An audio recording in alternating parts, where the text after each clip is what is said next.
In today's video, I'm going to show you how to optimize your Android phone. Now, the first thing you have to do is open up your settings app. After that, scroll all the way down. Then go to device care option.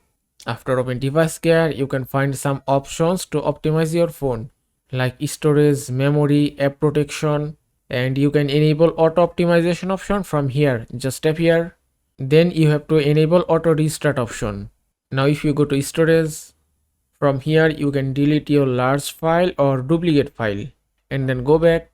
Now just open up your memory. From here you can optimize your RAM or memory. Just tap on clean now option. You can see it's cleaning your RAM and it's complete.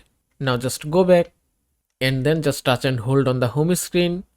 Then tap on widgets and then scroll down. Then just tap on device care. And here you can find some optimization widget which you can add to your home screen. If you want to add this widget, just tap here and then tap on add, and that's it. You can see optimized widget has been added successfully. Now just tap on this clean option and that's it. You can easily optimize your phone from your home screen. And that is how you can optimize your Android phone. I hope this video was helpful. If it was, please give it a thumbs up and don't forget to subscribe.